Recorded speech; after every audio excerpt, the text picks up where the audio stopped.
Modnim dizajnom sam se počela baviti oko 2000. godine, naime kad sam krenula u prvi razred srednje škole. Osjećam se slobodno dok to radim, mogu svoju kreativnost izraziti kroz nešto,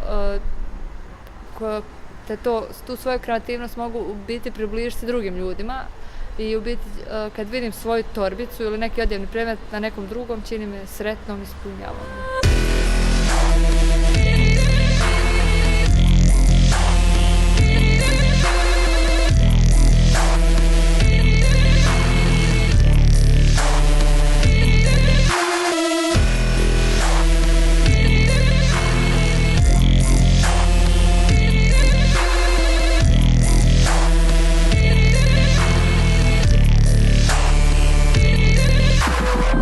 Tata mi se bavi dugo godina izradom remenja od kože i ostalih proizvoda.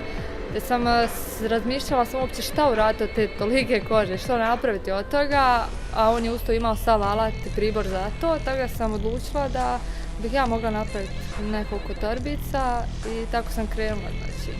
Napravila sam par torbica, otišla sam na sajam, bilo je super, odaziv ljudi je bio dobar, svidjelo im se, tako da je od tuda je sve nekako krenulo. Najviše me inspiriraju biljni životinjski svijet, što se može vidjeti na mojim torbicama, gdje mi je najveća inspiracija u biti životinjski taj neki oblici, ribe, sove, mačke i slično.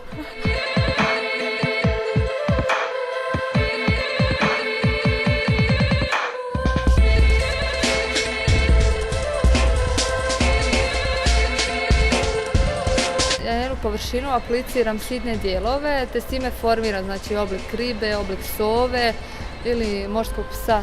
Unikatne su i nisam baš vidjela da neko radi takve torbice.